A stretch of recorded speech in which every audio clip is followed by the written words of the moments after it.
I like to start with breathing, whatever I'm doing, whenever I'm warming up.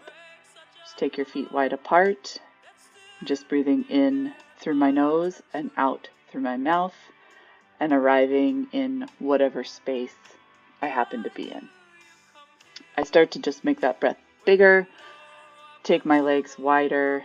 I breathe in as I reach up, and I breathe out as I reach down. Take a big bend in my legs. Let my spine curve over as much as feels good in that moment. Then on the last one, I leave my hands down, I bend my knees a lot, and I start to press into the floor and let that press into the floor really help me move my body around. Maybe I hold on to my feet or my legs, start to give a little massage. This kind of tactile movement, when you have your hands on something or your hands on parts of your body, can really help you arrive in the space and really arrive in your body.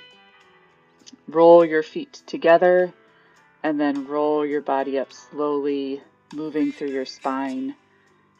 We're just going to do that a few more times. So really gently, I'm rolling my head all the way down my body, coming to my feet and finding a little crouch at the bottom. I'm coming up onto my toes, which stretches out my feet, starts to warm up all of my body, starting with my spine. Do this roll down as many times as feels good. There's no set number that you need to do. You can spend longer in any parts of it that you want to. Again, this should feel good. I'm just going to start to do some core distal movement. So I'm taking my head towards my tailbone in the front. So I'm giving a little tuck of my tailbone as I tuck my head in, and then I'm expanding outward. I'm just turning to the side so you can see what I'm doing with my spine. I'm curving everything in. I'm coming close to my core, and then I'm reaching my head and my arms out away from my core. That's the distal part. Again, you can do this as many times as feels good. If this bothers your shoulders, you can make that movement smaller so that it's more accessible. From here, I'm just going to move to body side. So I'm just opening one side of my body at a time. What this movement looks like doesn't really matter, but I'm putting weight on one leg and then the other leg. I'm picking that foot up, putting it down. My eyes are following the line that my hand is making. So I'm just following that pathway with my head and my eyes as I open and close. When you're ready, I'm going to focus in more on my upper body and make these big circles. So I'm putting a big plie in my legs as my body curves down and around, and then I'm curving down and around. This is my favorite movement in the world. It feels so good. If it doesn't feel good, I encourage you to think about bending your knees more or taking your legs wider apart or both. As you can see, if you're watching the video, my legs are really nice and wide and I'm bending my knees a lot. I'm trying to drop my head at the bottom, but again, I'm being gentle. Depending what time of day this is, you might have more or less mobility. I'm just turning to the side so you can see me, but I'm focusing in now on my lower body. So I'm reaching my hands out to a downward dog and then just starting to pedal through my feet. This is opening up the backs of my legs.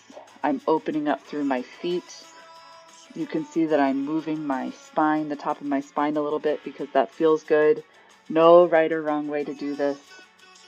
But again, opening up through the back of your body, starting to feel a little bit of elongation through my legs. I'm picking up my right leg and just starting to move through my knee joint. Nothing too special here, just bending and straightening my leg and then opening my hip. So I'm pulling my hip up and open, maybe doing some circles with that hip.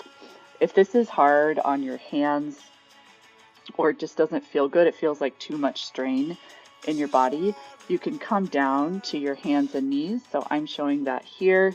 It's the same idea, still just getting to move that hip around. So if it's easier to put one knee down so it's not so much strain on your shoulders or maybe on your core, do some articulation of your ankle, move your hips around, make big circles, maybe go one direction and then go the other direction, point and flex your foot, think about opening up your hip. And then when you're done, if you came down to your knees, you can push yourself back up to downward dog. And again, I'm going to roll up slowly every time, just letting my spine get some movement. The last thing I'm doing is just some cross lateral movement here. So I'm just swinging across my body. So I've got a little bit of opposition going. This doesn't have to look, again, like anything.